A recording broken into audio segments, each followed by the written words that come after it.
I knew that something had happened. I didn't know what, but I knew that something tragic had happened.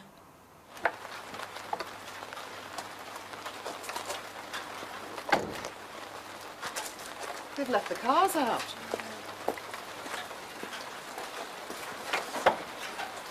And they're unlocked.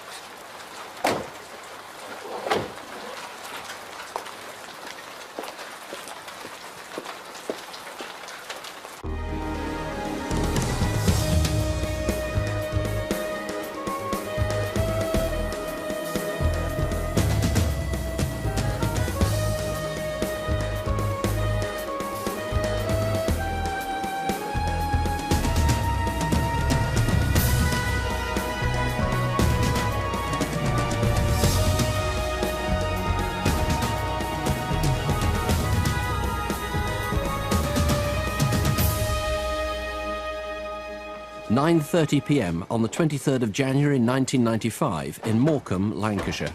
Who's Mrs. Morocco? I am. Mr. and Mrs. Sandham say your husband's missing, is that right? Yes, he always comes straight home from work, but tonight I haven't heard from him. You've got some spare keys to the garage, is that it there? Yes, and Paul, who works with them, has gone missing as well. It's just not like them.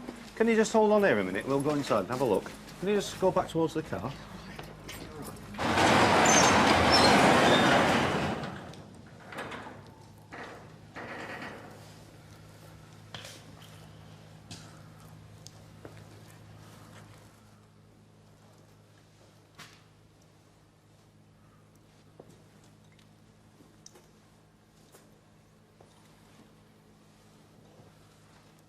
Ian, he's here.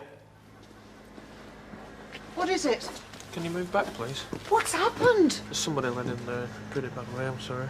No. Who is it? I can't tell, I'm sorry. My son's about 30, fair hair. No, this chap's older, he's got dark hair and a moustache. Oh, no.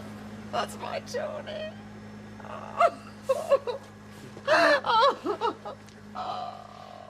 It's a nightmare that will never go away. It's with me every minute of the day, from when I go to bed at night time, when I wake up in the morning. I just can't believe it has happened. I still can't believe he's gone in such a way that he has gone, and why, I ask myself every single day. Why? Yep, boss is here. Morning, Mick. What have you got for us, Charlie? Tony Morocco, local car dealer. Battered to death. Very messy. Blood everywhere. Got his wife down at the station now. Anything else? Yeah, Paul Sandham. There's a guy who used to help Morocco run the business. He's gone missing. Really? Yeah, got his wife down at the station as well. Is, Caroline here? All right, the whole forensics team's working away now. Yeah.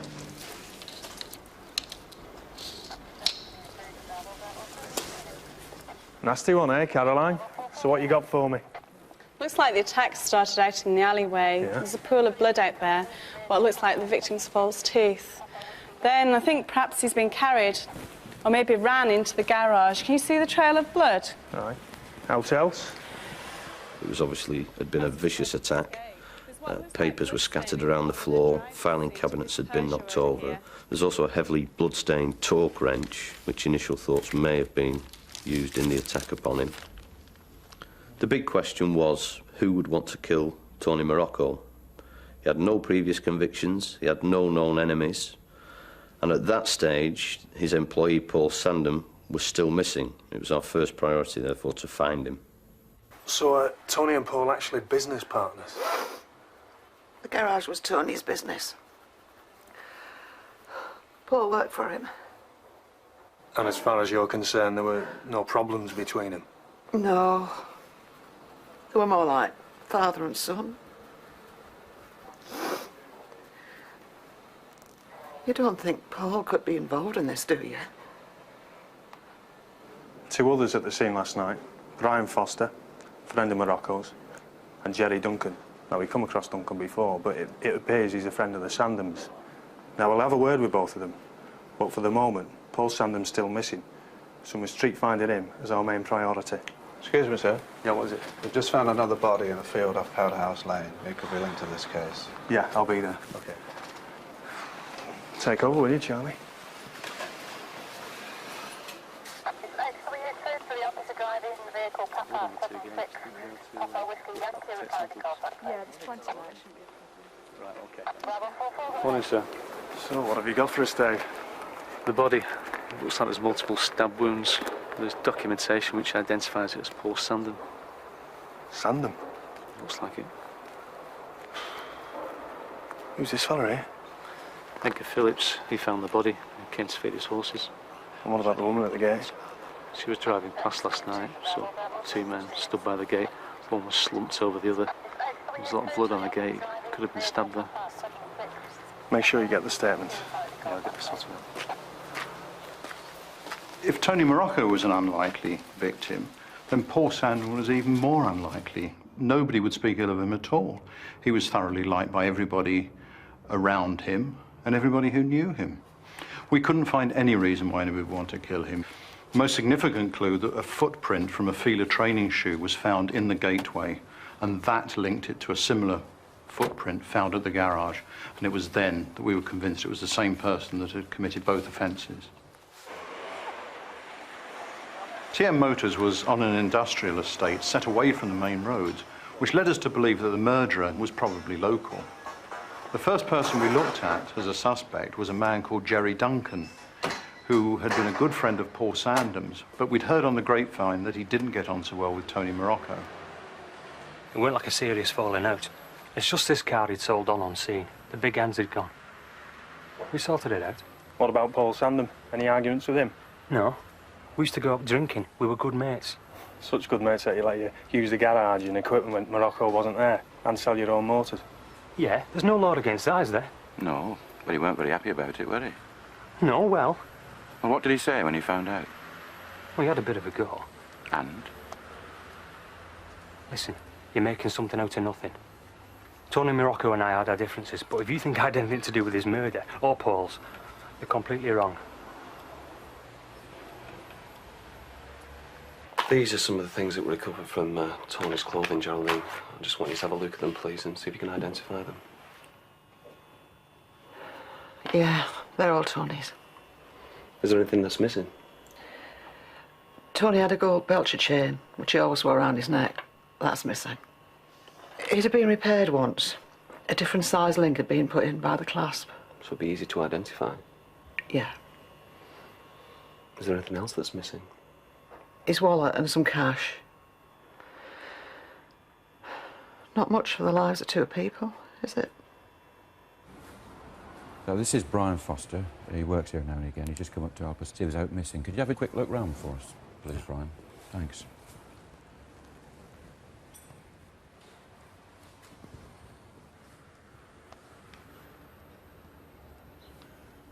The cars. What about them? There's one missing. A white Metro. It was here on the day of the murder. Are you sure? Yeah, I'm sure. Registration number? I can't remember. Never mind. We'll probably find it when we check this lot out.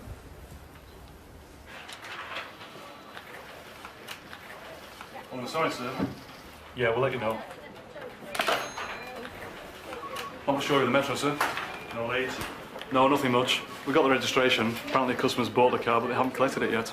We checked it on PNC, but there's nothing on it. No local reports? Wrecks, burnouts? No, nothing. You try the HPI? What? Well, it's the index that car dealers use to make sure that cars haven't got outstanding debts against them. Could be worth a shot. Get on it. The whole weekend. No, it should be covered. Well done, Marty. I've checked that index, sir. Aye. It shows an inquiry on the Metro the day after the murder. Whereabouts? The garage in Erith in South London. London? Charlie, get a team together, get the details, get down there so you can find out. I'll have a word with the super, see if you can clear it with the Metten. Right. Brilliant, brilliant. Well, this was very significant. This really was the big breakthrough that we were hoping for at this stage of the inquiry. Suddenly we had a connection between the scene of the murder and a car being sold, and from that we hoped to get a description of the person who had sold that car. I knew there was something about that car. You get a sense for that sort of thing in this trade. That's why I put it through the HPI. Where is the Metro now? I sold it on. Sold it? Yeah. Who to? An auction garage. But don't worry. They still got it. I saw it yesterday. What about the bloke who flogged it to you? Do you know him? Well, I'd seen him before. He tried to sell me rubbish motors a couple of times. I was surprised when he turned up in something decent. So what exactly happened when he bought the Metro in?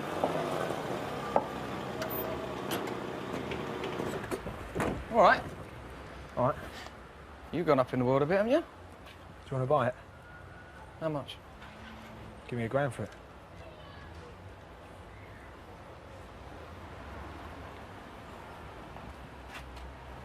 And you want £1,000? Yeah. Do you want another motor? Yeah, I do. All right. All right, I'll tell you what I'll do. 600 quid and that Cavalier. Nah, mate. I want £1,000 in the Cavalier. 6 and the Cav. It's the best I can do. All right, I'll try it out. And the keys in the motor? Yeah. Oi. The Metro. It is yours, isn't it? Of course it is.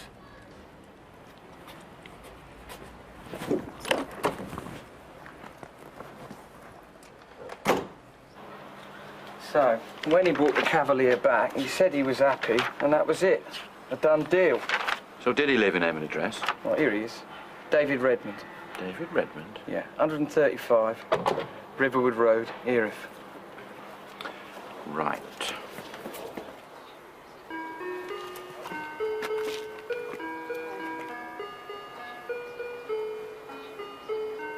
You sure about this, Charlie? Can I help you, gentlemen? Sergeant Byrne, Lancashire CID. Wonder if you could help us, sir. We're looking for Mr. David Redmond. Does he live here? I'm afraid not. I've never heard of him. So, a false name and address. But at least the Metro was recovered. It was retrieved from the auction and taken to Chorley for forensic examination. Bloodstains were discovered, and a sample was checked to see if it matched either of the murdered men. It didn't, which meant that very likely it was from their killer. Back in southeast London, the garage man was very helpful, and though he failed to find the Metro seller's face in records, he helped create 2 artist's impressions, with and without hat and glasses. Honestly, can honestly say that I don't recognise a gentleman at all.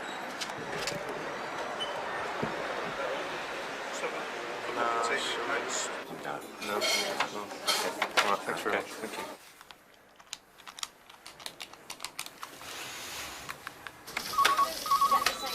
you. Incident room, Superintendent Gooch.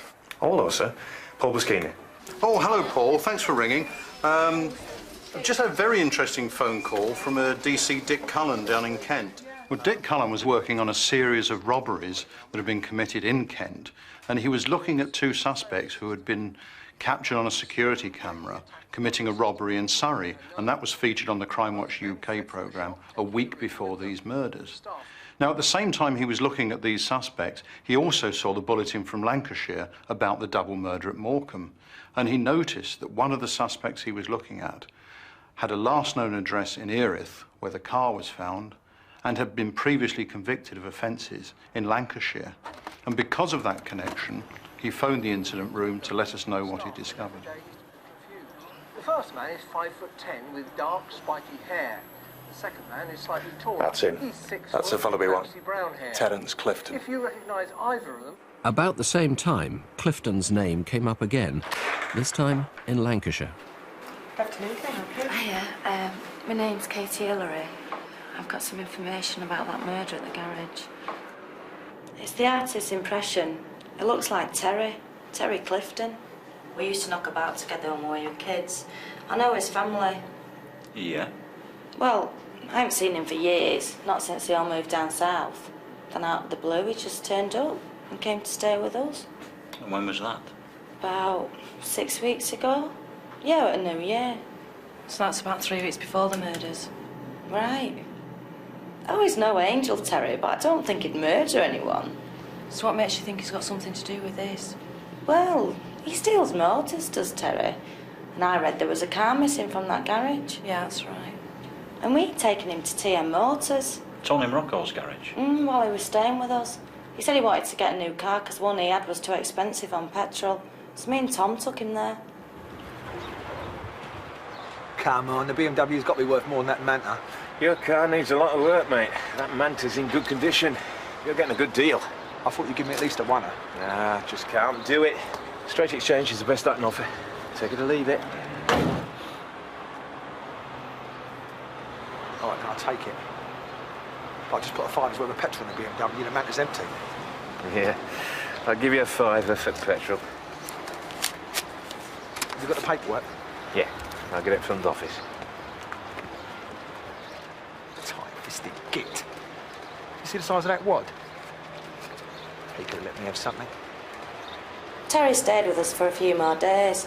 He were no trouble. He even did his own ironing. Did he see anyone? I don't know. All except once on the Monday, he had some people with him in the car. Kate, you got a light? Yeah, it's up there. Cheers.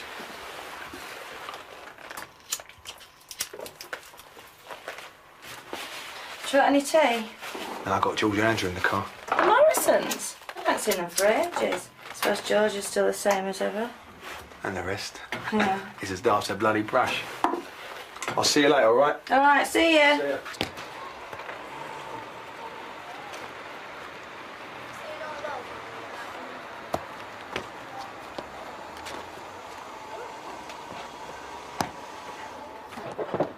Terry Clifton stayed. Yeah, Terry stayed here. Just when was that? Do you remember? Yeah, I remember it were... weekend. George, did that weekend include Monday the 23rd of January? It was about 3 weeks ago. 3 weeks ago. Yeah. Can you try and remember exactly what happened on that Monday? My mum came in and she said Terry's tyres have been cut.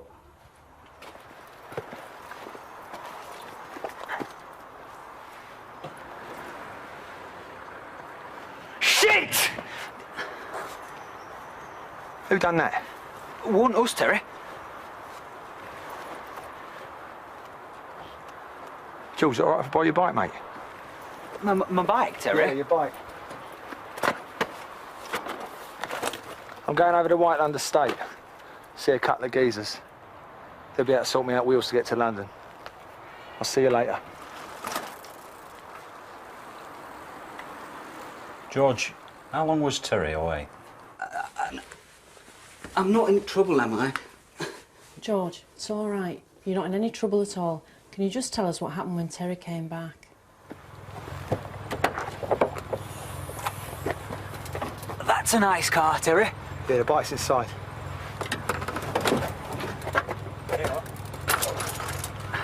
What you done to your hand, Terry? I fell off your bike, George. What are you doing, Terry? Shooting off, George. You take the Manta. I can't use it, Terry. Can't drive.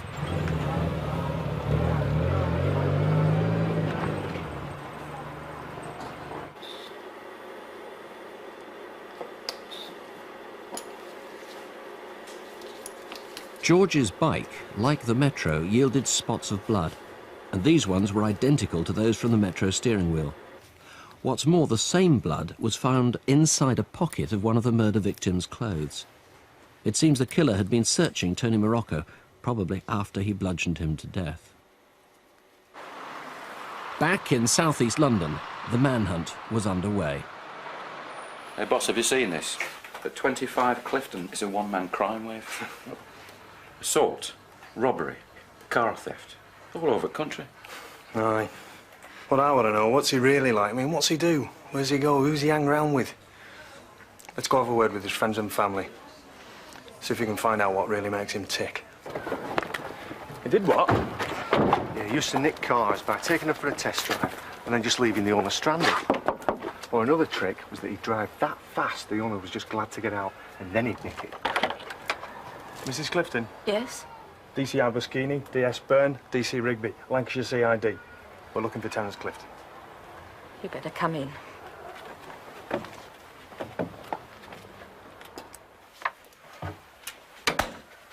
You've come about that Crime Watch programme. I knew it was him the minute I saw it. So ashamed. I couldn't shock my own son.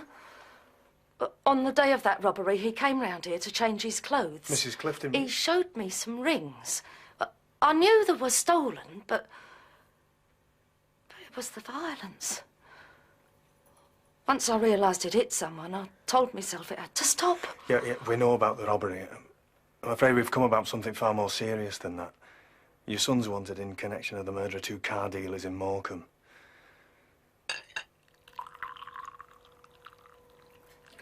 He was always a bright boy, intelligent. But when he was about 11, he started on drugs and that changed him. He started to get violent and he's been in and out of trouble ever since. We couldn't stop him. Whatever we tried, he always knew better than we did. It was like he thought he was on a different level to us sometimes. He even beat up his father once. Mrs. Clifton, when did you last see Terry? Christmas. He'd not long been out of prison and came to stay. It was all right at first, but then he started going on about where we live and it was like he snapped. Mrs. Clifton, do you know where Terry is now? No, I don't. But he's got friends in London. He could be staying with one of them. Well, Mrs. Clifton, if he comes home, you will tell us. Yes, Mr. Byrne. Terry's my son, and there'll always be a place for him in my heart. But he's got to be stopped. I'll let you know if I see him. All right, gents. Follow me. Right. So, who's on the list for today, then? I'm going to have another word with Ronnie Dunlop. I have a feeling he might help us. And what about Simpson, Mick? Yeah, I'm going to see him again today, but I'm not optimistic. He was really stroppy the last time, and his brother's just no use at all. We've also got an address for Lee Cross on the Larner Road estate. You know, he's the lad who's identified on crimewatch doing that robbery at Jewellers in Surrey with Clifton. We're paying him a visit shortly. Police! Police!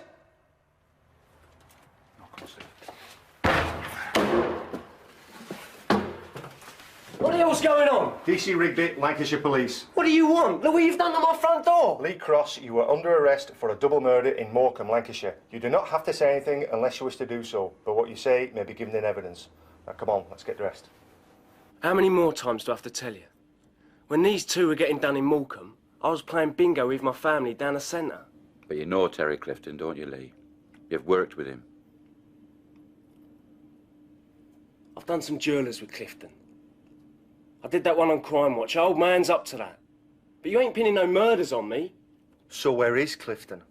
I don't know. And if I did and he found out I put you onto him, he'd come after me. He's a mad geezer, capable of anything. Cheers, Bob. Take it on. Thanks. Well, Lee Cross's story checks out. There's no way he could have been in Morecambe on the night of the murder. Cheers. So we're no nearer to Terry Clifton, are we? I'm not so sure, you know. I get the feeling he's very close. We keep up the pressure. Someone somewhere will crack.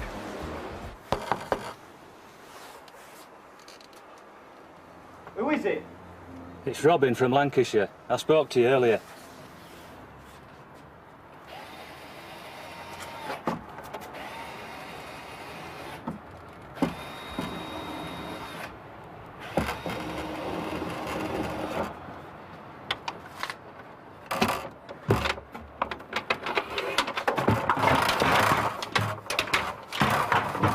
What do you want? Just a quiet word, Ronnie, which might be in your own interest. You're causing a lot of grief around here, kicking in doors and that. Is that why you screwed the door shut? I ain't worried about you lot. It's Clifton. Yeah, and he's around, isn't he, Ronnie? Yeah, and if he knows I've been talking to you, things could get very nasty. Well, you better let me in then, hadn't you?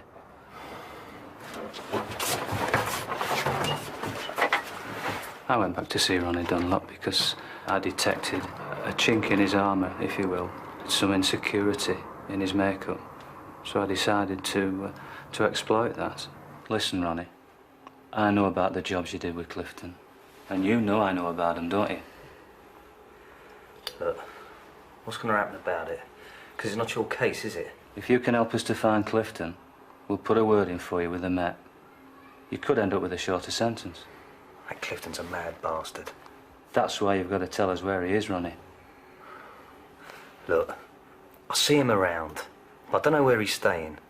It's now in your interest to find out. I'm always on the mobile.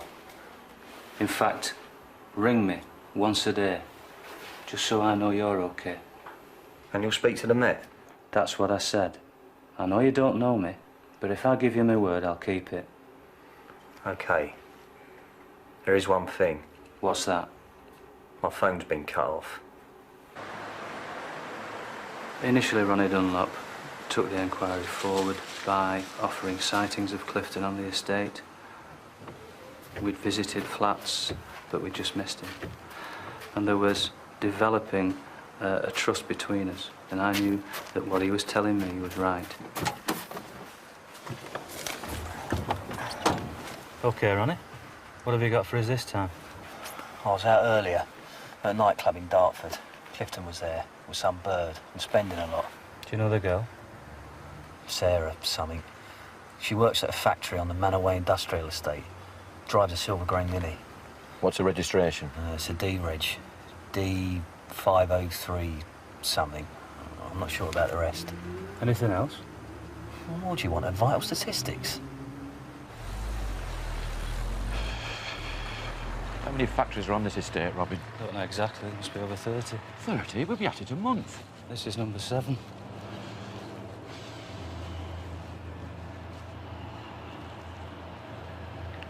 I hope your informant's got his facts right and we're not wasting our time. There it is, Charlie. D503, silver grey Mini. He has got it right. Brilliant. Sergeant Byrne, can we do a vehicle check, please? Her name's Sarah Cooper, boss. She's 18. And we've confirmed her address with her employer and her old school.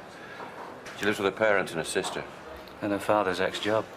Shall we bring her in? No. Keep her under observation. You never know, she might lead us to Clifton. Look, Charlie, I'm going to have to go home for the weekend. You're in charge, you're right. Right. Target locking driver's door. Target walking on foot now, on foot towards the main road. Just tell me when, mate. Towards the main road.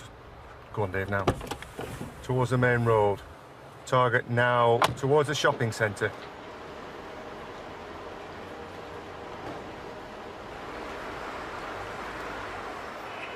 Stop at Eyeballs Station.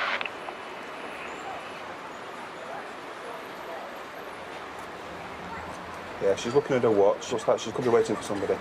There's somebody going over to join her now. Yeah, another female. Still an eyeball.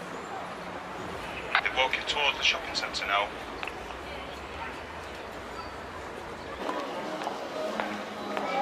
Yes, it's a right into the precinct.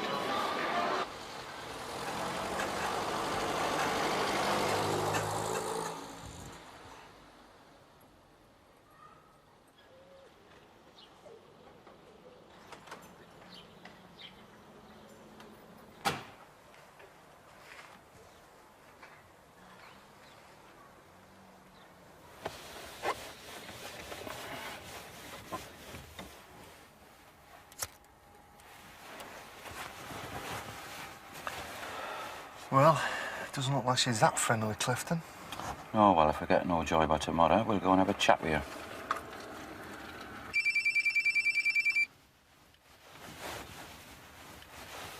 DS Byrne.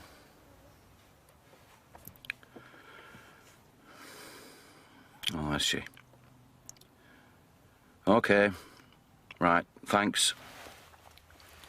We're blown. Miss Cooper has been on to the Nick, complaining that there are 2 strange blokes sitting in a car outside her house.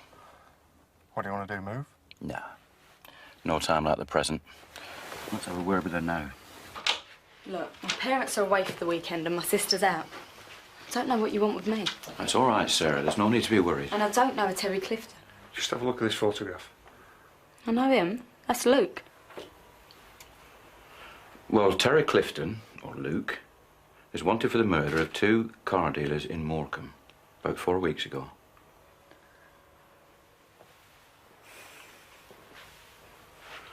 May we? Thanks.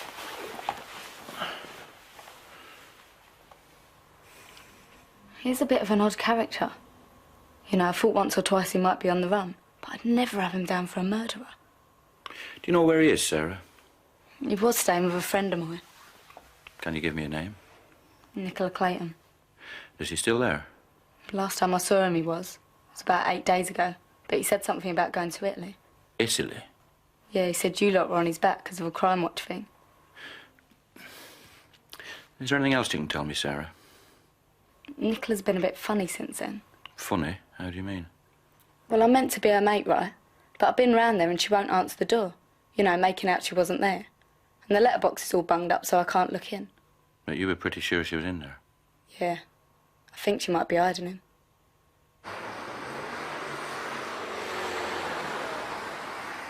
Nicola Clayton's flat's number 45 on the 7th floor. OK, you two come with me. Robin, I want you on the ground at the rear, in case she throws anything out. All right, Charlie. Can I have a radio?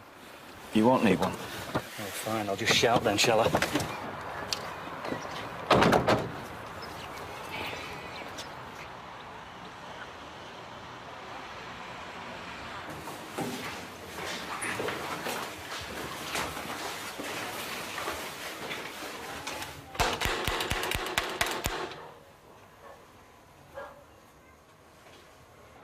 Well, I asked for a police radio, and I was told that I couldn't have a police radio. To me, that was a flaw in the overall plan of the operation.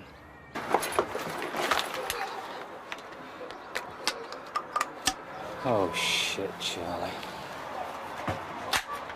I heard the click as he snapped the side-by-side sawn-off shotgun together. He levelled that gun at the door. At that point, I fully expected the first officer through that door to be shot dead.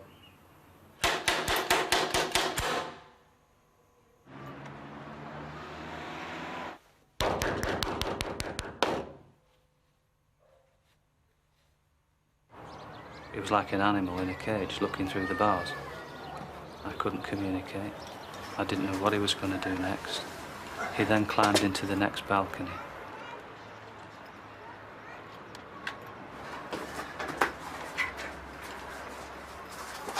He lowered himself down, and then he swung and built up a momentum like a pendulum, and he swung into the next balcony below him.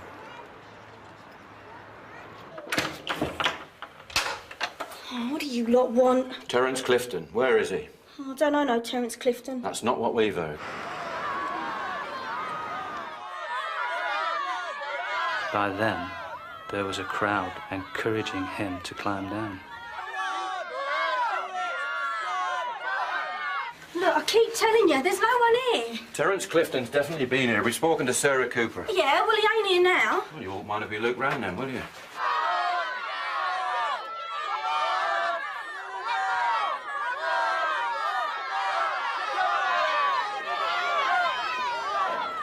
Clifton hit the ground running. I moved away from the crowd, checked that they weren't coming for me, and I then ran after Clifton. I thought he still had the shotgun with him.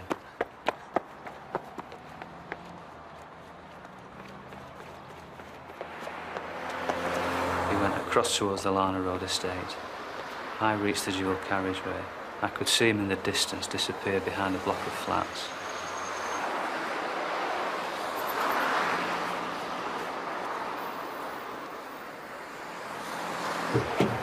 What? I'm DC Dodgson from Lancashire. I'm chasing an armed man wanted for murder. He's just gone onto the Lana estate. Can we go with him and I'll give you a description en route? OK, let's go.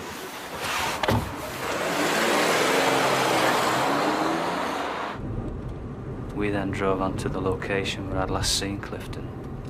And we did a search pattern on the estate to see if he was still out and about. And it was quite obvious that he'd gone to ground in another flat with another friend. I ain't saying nothing. I know my rights. I mean, you just can't come barging in here. Luke, we're investigating a very serious matter and we just need to talk to you. So, will you sit down, please? Right. Now, according to our information, A man called Terence Clifton has been staying here. You may know him as Luke.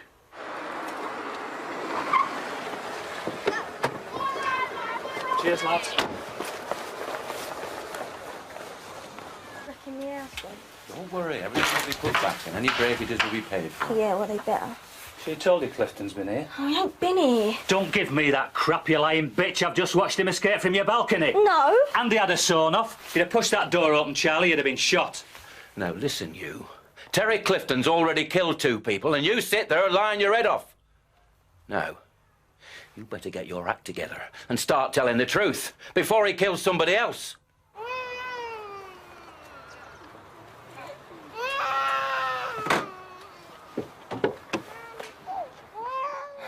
Met him about 6 weeks ago.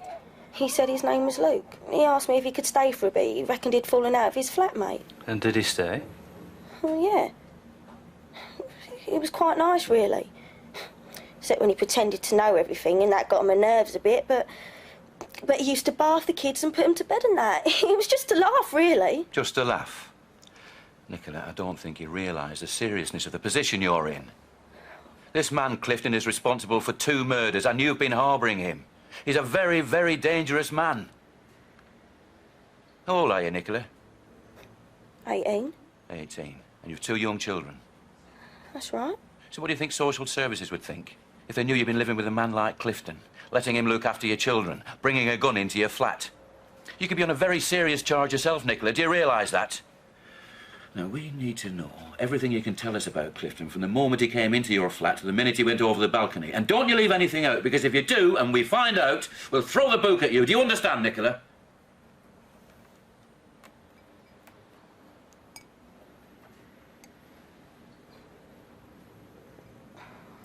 He used to be in most nights.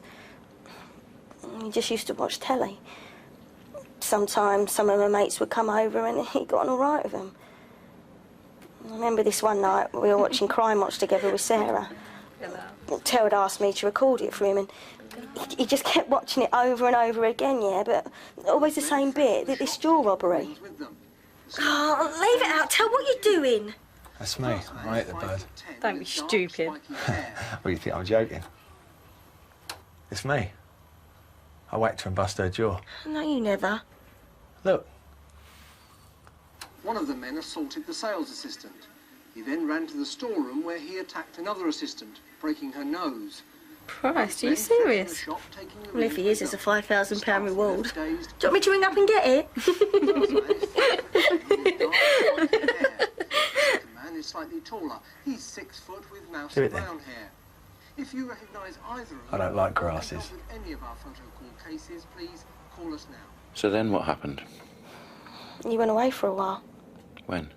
I don't know exactly, but he'd definitely gone by the Saturday because Sarah came round for the weekend. So, when did you see Terry next? Late Monday night. I remember because Sarah and I were watching telly and Terry turns up out of the blue. Oh,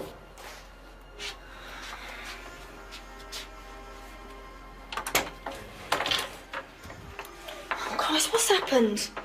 Been in a fight. Can I come in? Oh, of course. You're on your own, Nick. Well, Sarah was staying. Are you all right? So geezers jumped me, didn't they? One of them had a blade. It's all right, I sorted it. You got blood all over you. You ought to go to the hospital. Nah, they're worse than that. Come a bath. Yeah, help yourself. Look, leave me your clothes and I'll wash them, yeah? Yeah, all right.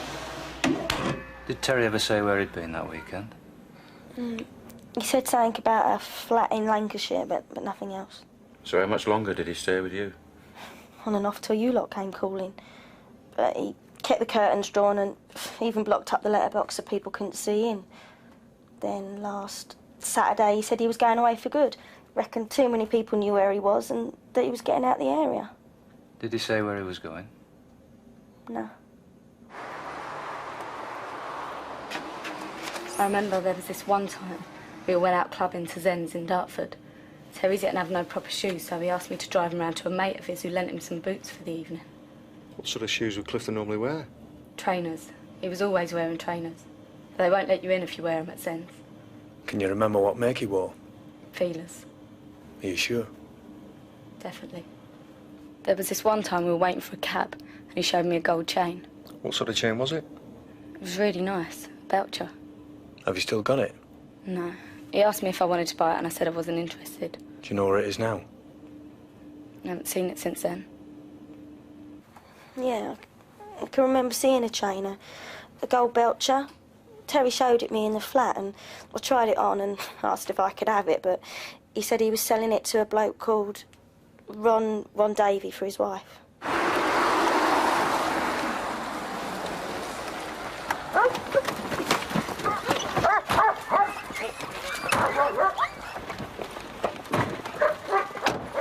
We now had a very urgent line of enquiry to recover that gold chain. But when we visited Davey, we realised there was a fair chance that Clifton might be there. And since he'd been seen with a gun, each and every raid had to be led by an armed team of police officers.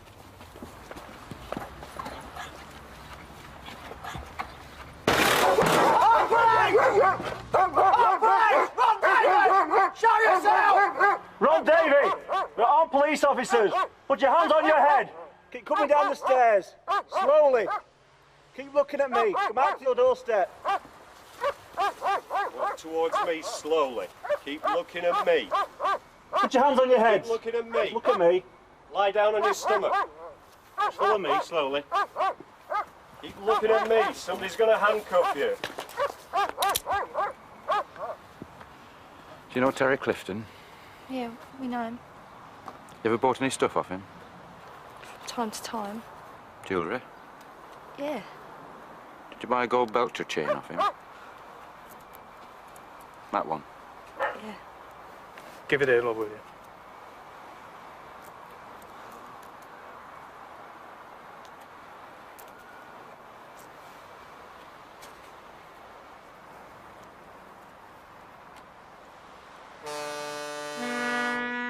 The evidence against Clifton was overwhelming, but the man himself was always one address ahead of them.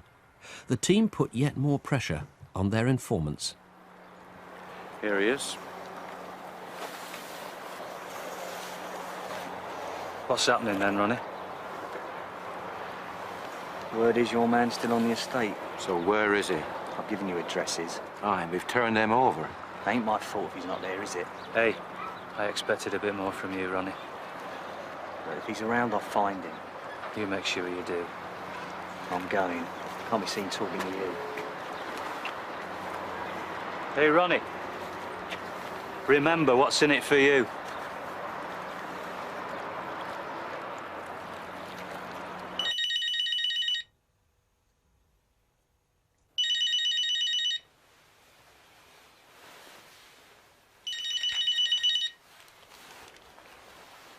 Hello? Is Robin there? Speaking. It's Ronnie here.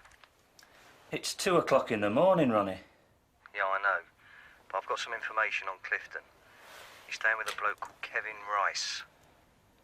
Kevin Rice? Yeah. What's the address? He's in Norvic House on the Lana estate. Norvic House. Lana Estate. And you sure Clifton's there? Definitely. OK, thanks for that. Keep in touch. All right, Charlie. How do we get on with Robin's information? No wrong with the information, boss. We just missed the boat again. What happened this time? Would you believe Clifton left 30 minutes before we arrived? So what have we got? Kevin Rice. His girlfriend, Julie Lewis, is coming in later. Right, we'll have a word with him. Let Janet and Nita have a word with his girlfriend. Right. He turned up late one night. It was the day you lot were after that guy with the shotgun. Why did he choose you? Well, I knew him slightly. He called himself Luke. We had done business in the past. What business? He sold me stuff. Drugs? Can't remember. Don't mess me about, Kevin. Was it dope? Yeah. A little bit for myself, you know. I told you I'm there most evenings, and I've never seen anyone called Terry Clifton. Have you been at Kevin's much in the last few days? Yeah, I was at Kev's place every night this week. Did anyone else see him while he was there? A few mates came round. And Julie, of course, she was there most nights. No, I've never seen him. Are you sure? Positive. And he was never at Kev's flat because I'd have known. How did Julie feel about having a suspected murderer living in the same flat? Well, she didn't like it at first. But she didn't have much say in the matter, because it's my flat. But in the end, she came round a bit, well, because she quite liked the guy. Julie, are you quite sure you don't know Terry Clifton? How many more times? No, I don't. This isn't getting us anywhere. OK, Julie, thanks for your assistance. Can I go now? Yeah. Well, what about Kev? You'll have to come back for him later. This way. Well, he must have said something when he left. Not really. He just borrowed a mobile and took off in the car. What car? Well, he bought a car off a mate of mine, a Blue Sierra.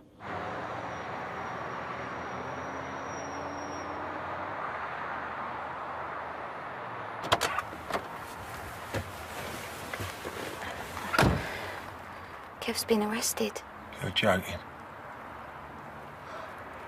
Julie, I'm really sorry, mate. He'll be all right. I mean, you're the one they're after. I think you should get out of here. Do you know where I can go? No. But listen, they're letting Kev go later, so maybe we can meet up and see if we can find you somewhere.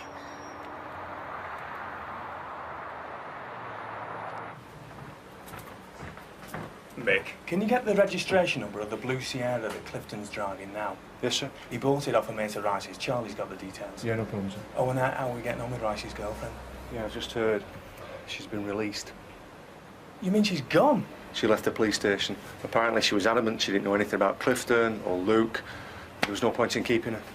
And when did this happen? About half an hour ago. So where is she now? I don't know, sir. I don't believe I'm hearing this. Yeah, but she did say that she was going to come back here later to pick her boyfriend up.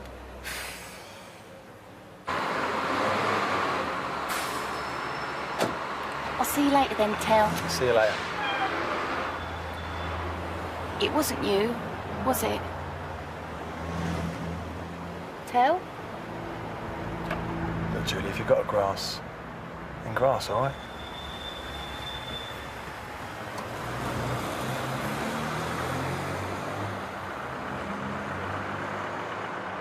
You lied to us, Julie. You just sat there lying to us. I was worried about Kev.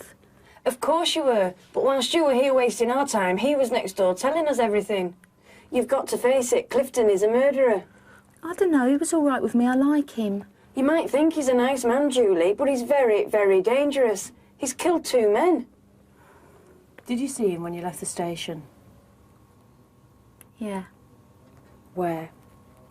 He picked me up in his Sierra and we drove around for a bit and then he dropped me off outside. Outside the police station? Yeah. I was astounded at his audacity. And to actually drop her off outside the police station is unbelievable. Unbelievable. A circulation for all units. Attention's requested to a blue Ford Sierra.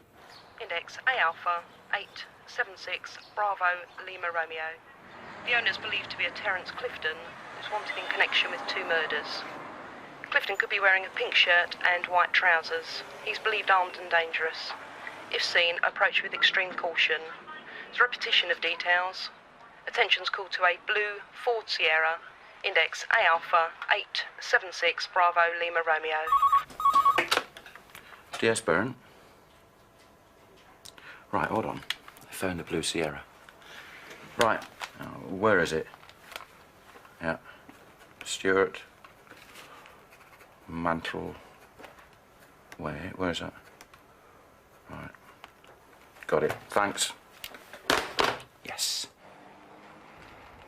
We dispatched a number of officers to keep observations not only on the vehicle itself but on the surrounding area. The theory being that if we could spot Clifton coming back to the vehicle, it would give us more time to let the armed team get into position to arrest him. Who's this? I don't know. Doesn't look like Clifton, though.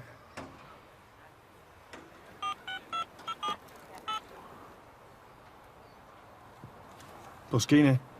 Yeah, boss, it's Mick Rigby. Yeah? The target Sierra is on the move. It's on the move. He's travelling towards Stirling Road. There's one on board. It doesn't look like our man. Mm-hmm. Do you want us to move? No, stay where you are. Keep obs. Cheers, mate. On the move. It's here now. Right. I'll ring Busky. Hello, sir. Steve Kelly speaking. All right. The target vehicle's just past us on Stirling Road. It's headed towards you on Collier Road. Any instructions, please? Stay where you are. Cheers, Steve.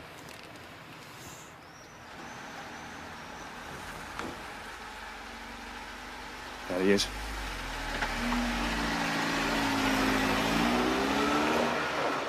Boot it, boot it.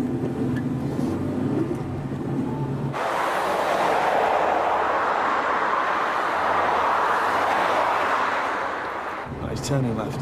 Turning left. Come on. He's going for a fill-up.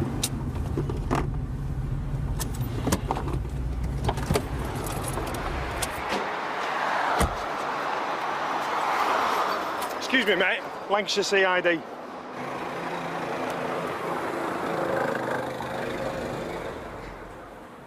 That looked like Clifton.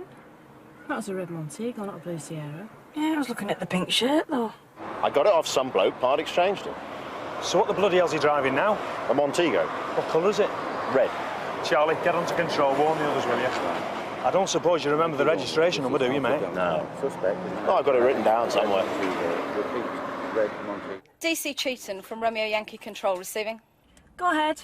It's time for you to move on. Some residents have been complaining your car looks suspicious. Roger, will do. All units, the suspect, Terence Clifton, is now believed to be driving a red Montego. It was him. Right, I'll phone the DCI. Romeo Yankee out. Understood, we'll come back. Control say that Janet and Nina have been blown out. They've had to move on. Now, do we want another car in Windsor Road? Hang on a minute, Charlie. Yeah, Buskina. Hello, sir, it's Nina. Just been talking about you. Believe you've been blown. Yeah, we're moving from there now, but we've just seen a red Montego go by. Yeah? Yeah, he is driving a red Montego, yeah. Did you get the number? Janet and Nina have just seen a fella driving a red Montego. Get that number quick. Nina is there. Can you get the number? Hotel 29 Victor Charlie Yankee. Yeah, we've just seen it again on Frinstead Road. H29VCY. Hotel 29 Victor Charlie Yankee. That's it, Luke, there.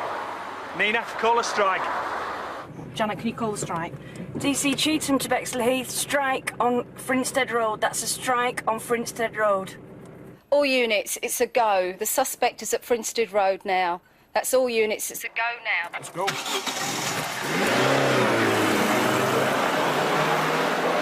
Where's Frinstead Road, mate? Right round the back, here. What's the quickest way of getting there? Oh, your best walking is right round the corner.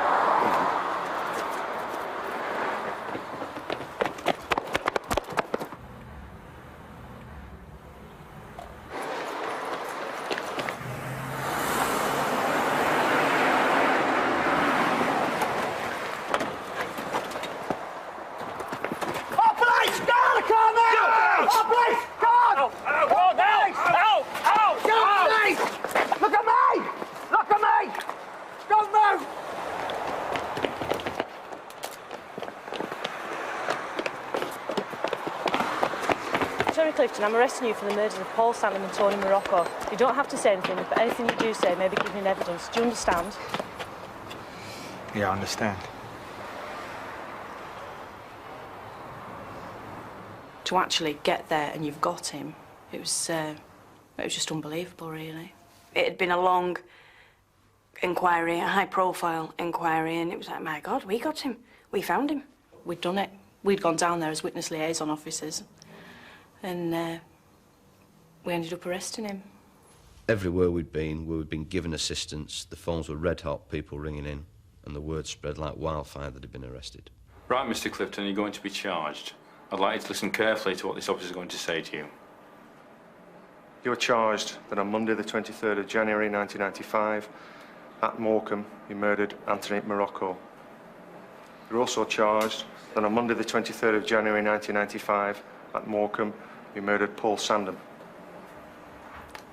OK, because of the seriousness of these offences, you will not be given bail. You'll be appearing at court tomorrow morning. OK, Terry, just hold it up to your chest. I think Clifton is one of the most dangerous men in this country. Hold still.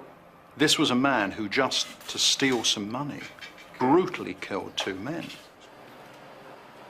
OK, Terry, the officer's going to take a sample of your hair. Just a gentle tug from your head.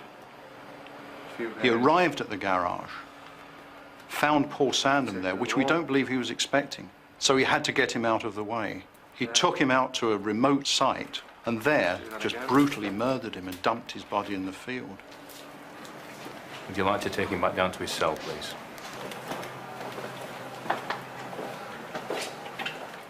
He deliberately drove back to the garage. He then brutally murdered Tony Morocco, took the most expensive car in the lot.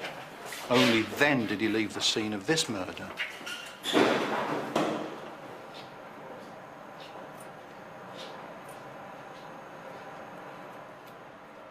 And I have no doubt that for the slightest reason, he will kill again.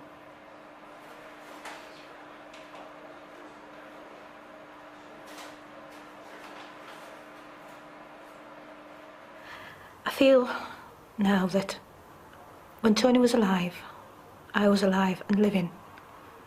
Now I just feel as if I'm existing. And it's so unfair. Because we had 25 years together, and we should have had another 25 years. And it doesn't seem right. When it actually came to the trial, he refused to leave the cell and come to the court. However, once he'd been convicted, the judge insisted that Clifton hear sentence pronounced upon him. And it was that stage that he went berserk in the cells below. It took 8 prison officers over 35 minutes to drag him and carry him into court to face his sentence. Oh, I think he really was evil personified.